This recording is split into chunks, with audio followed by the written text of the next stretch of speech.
Astaghfirullahaladzim. Pada kesempatan kali ini kita akan membahas satu hal yang sangat penting dan sering terabaikan, yaitu kerinduan mendalam Elohim Yahweh agar namanya dipanggil dan diserukan oleh umatnya.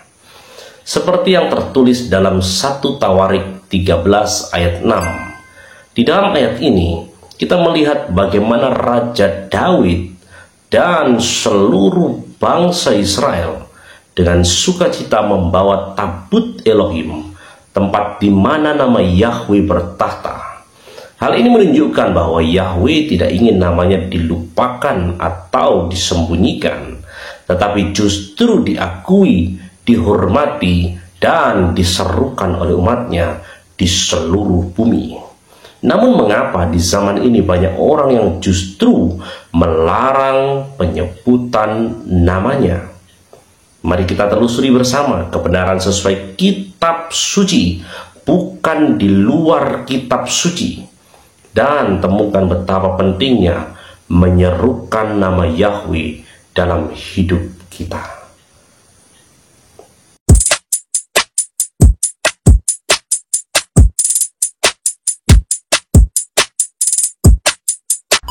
Shalom semuanya. Saya dapat pertanyaan dari seseorang yang bertanya demikian. Apakah nama Tuhan tidak boleh disebut? Dan ayat yang dipakai adalah di dalam kitab Shemot atau kitab Keluaran, Fatsal 20 ayat yang ke-7. Bunyinya demikian. Jangan menyebut nama Yahweh Elohimu untuk kesia-siaan, karena Yahweh tidak akan membebaskan orang yang menyebut namanya untuk kesia-siaan. Kebanyakan orang di luar Yahudi, mereka mempunyai asumsi bahwa orang Yahudi tidak mau mengucapkan nama Yahweh, ya, nama Tuhan Yahweh, itu karena tidak bisa dilafalkan, karena huruf-hurufnya adalah huruf-huruf mati, konsonan. Juga ada yang punya anggapan nama itu terlalu suci sehingga mereka tidak mau mengucapkannya. Nah, coba kita akan lihat apakah yang menjadi fakta sebenarnya di balik itu semua. Sebelum masa pembuangan di Babylon, orang Yahudi masih menyebut nama Yahweh. Ya, mereka masih memanggil nama Yahweh. Tetapi setelah pembuangan Babel, mereka tidak lagi menyebut nama Yahweh, dan mereka menggantinya dengan sebutan Adonai, ya, yang berarti tuanku, atau mereka juga menyebut Hashem, yang berarti nama itu, ya. Mereka melakukan hal ini karena mereka merasa berdosa kepada Yahweh. Mereka melakukan penyembahan berhala yang begitu dahsyat sehingga mereka menyakiti hati Bapa Yahweh, dan Bapa Yahweh membuang mereka ke Babylon, ya. Nah, setelah mereka kembali dari pembuangan Babel 70 tahun, ya, pada masa Nehemia, mereka mengganti, tidak lagi mau mengucapkan nama Yahweh, tetapi menggantinya dengan Adonai dan Hashem. Dan yang lebih parah lagi, di dalam kitab-kitab Talmud itu adalah catatan diskusi para rabi Yudaisme. Nah, kitab Talmud ini, ya, dibuat setara dengan Tanakh. Ya, padahal ini kitab-kitab hanya catatan diskusi para rabi Yudaisme tentang Tanakh, tapi mereka taruh levelnya sama dengan firman Tuhan. Nah, mereka melarang, di dalam Talmud ini mereka melarang menyebut nama Yahweh jika di luar sinagoga. Ya, ini bisa terdapat di beberapa Talmud, yaitu di Berakot Sotah 38b, Misnah Sotah Fatsal 7 ayat yang ke-6, dan Misnah Tamid Fatsal 7 ayat yang kedua. Jadi mereka melarang, tidak boleh mengucapkan nama Yahweh di luar daripada sinagoga, ya.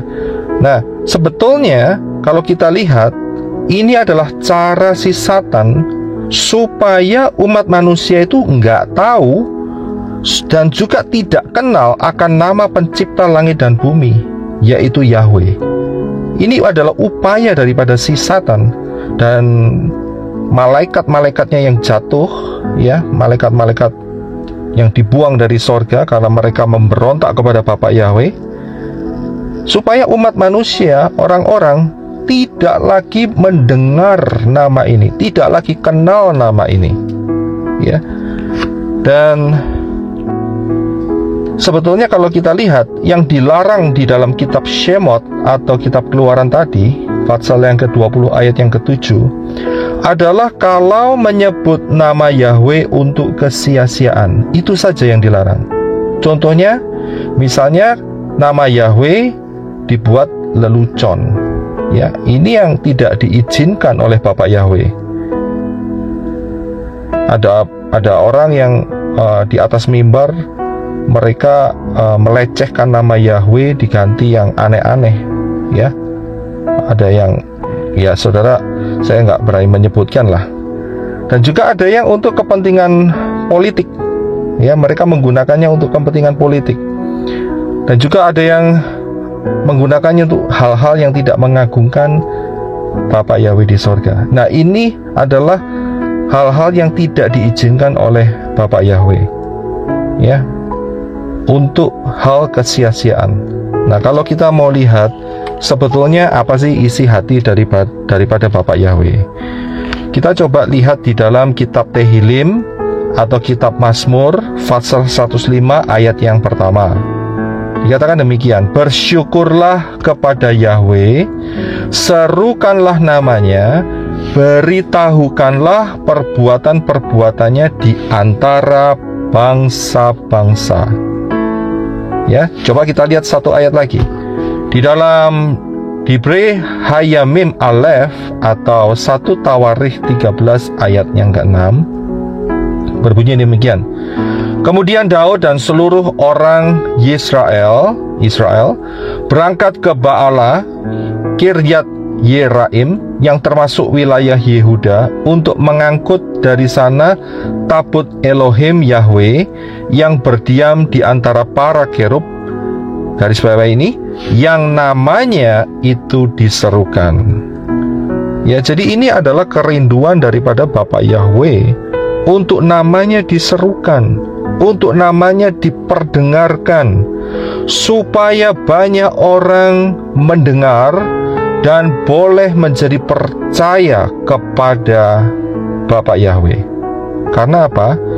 Karena di dalam nama Bapak Yahweh, dalam Yeshua HaMashiach, ada keselamatan kekal. Ya, kita coba buka ayatnya, ada di dalam kitab Yoel pasal kedua ayat yang ke-32a. Berkata demikian, dan akan terjadi setiap orang yang berseru kepada nama Yahweh akan diselamatkan.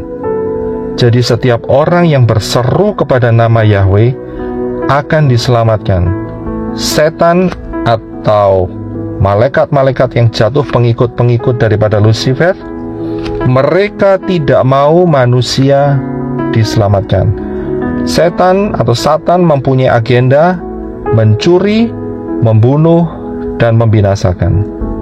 Tetapi Yeshua datang untuk memberikan kelimpahan dengan luar biasa. Satan punya agenda untuk tidak menyelamatkan manusia, tetapi Yeshua mempunyai agenda untuk keselamatan manusia.